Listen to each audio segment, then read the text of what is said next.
Picture this. It's November 24th, 1971.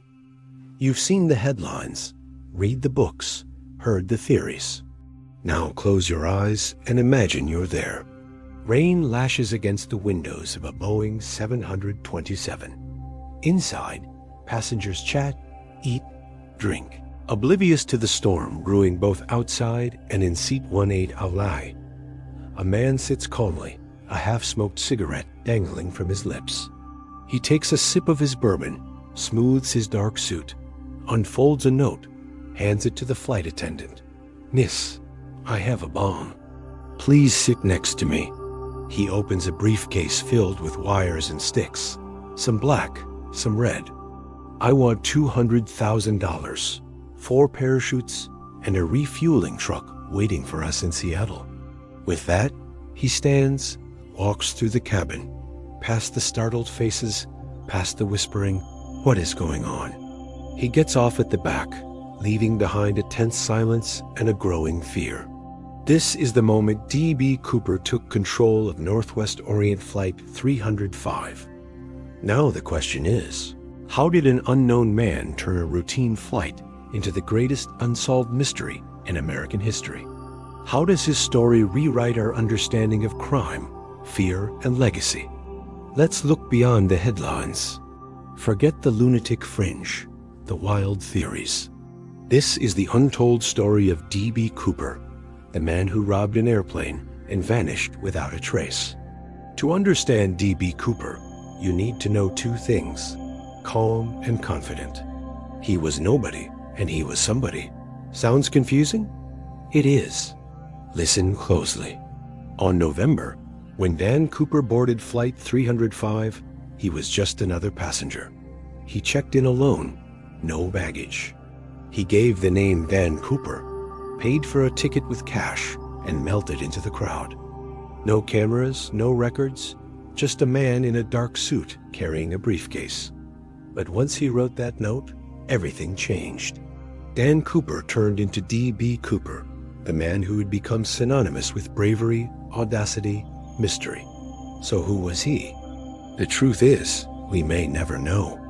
After the hijacking, when he landed safely in Mexico, Cooper disappeared. He left behind a trail of questions, a load of cash, a cryptic ransom note, and 4 unopened parachutes, but no trace of himself. No fingerprints, no photos, no witnesses. One man had taken on an airline and won, leaving nothing behind except speculation. Was he a seasoned criminal or an amateur daredevil? A spy, a comedian, a madman? The FBI believed none of those theories. They called him the most sophisticated hijacker in history.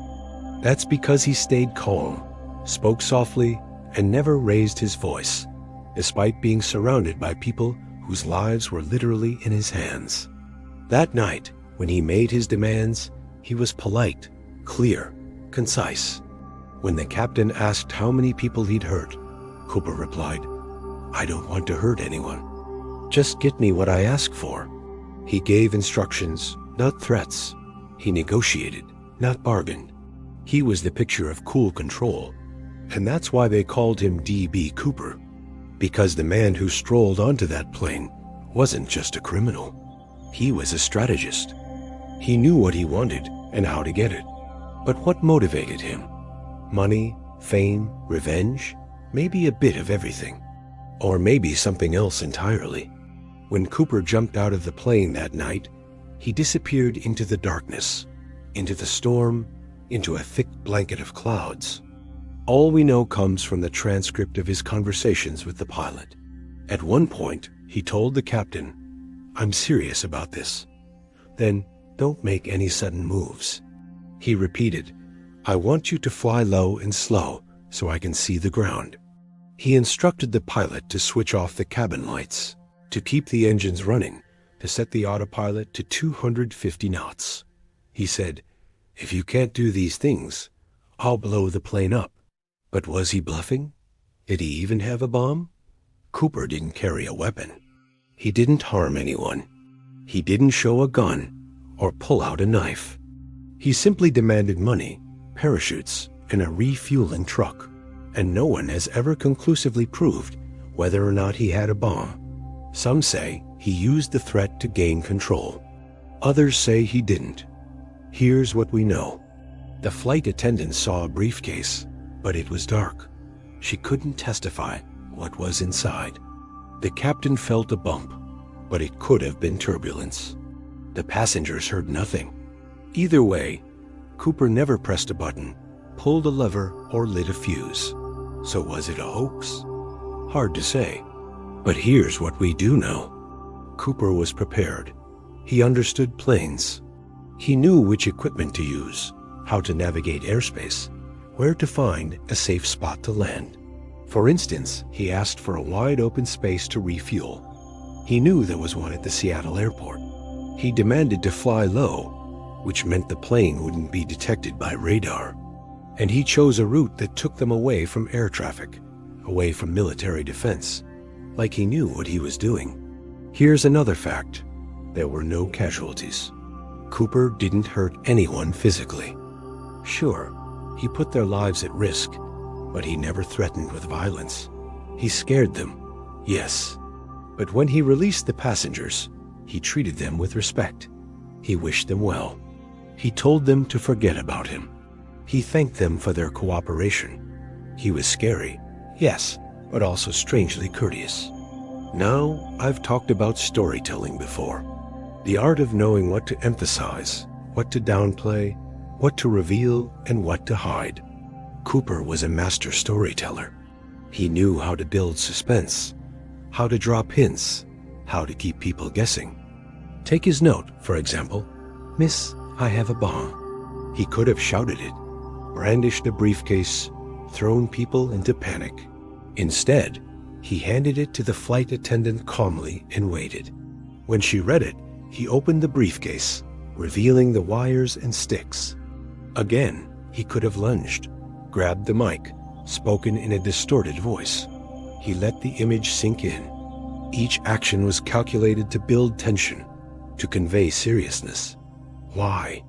Because when you tell a story, you don't just inform, you persuade. And Cooper's story was simple, straightforward, undeniable.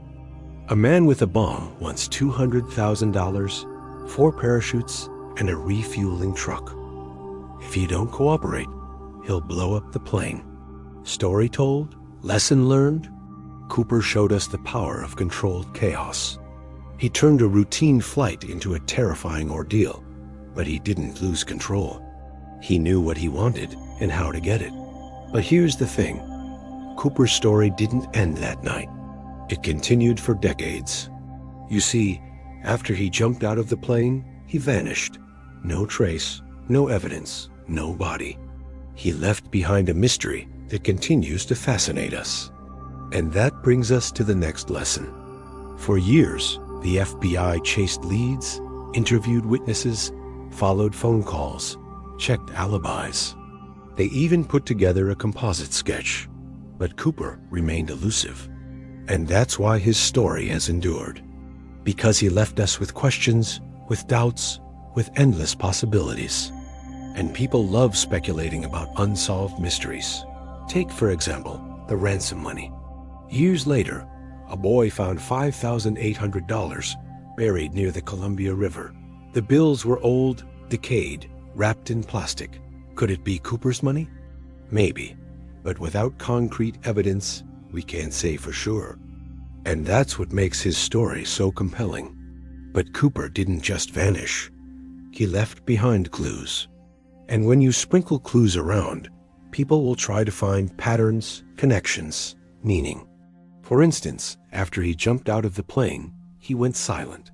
No ransom money, no notes, no calls, no ransom. And that led people to believe he died that night. But what if he didn't? What if he landed, changed his identity, lived a new life under a new name? And that's why his story has captured our imagination, because it blurs the lines between fact and fiction, between reality and myth. D.B. Cooper remains one of the most infamous criminals in American history, despite the fact no one knows who he really was, where he came from, what he did after that fateful night. But here's the thing, his story doesn't end there. It continues to inspire books, documentaries, movies, podcasts. And that's the final lesson. Cooper didn't just rob an airplane, he became a legend. He left behind a legacy that transcends his crime. He taught us how to tell a good story, how to control chaos, how to leave people guessing. In a world where everyone wants to be known, Cooper showed us the power of mystery. We still talk about him today, not because he got away with $200,000, but because he became myth. And that's the ultimate victory, to become bigger than your crime, to become a legend. We may never know what happened to D.B. Cooper, but his story continues to captivate us. So here's my question for you. In a world where everyone seeks attention, what can we learn from a man who embraced the shadows? Let me know in the comments below. And remember, your story matters. Tell it well.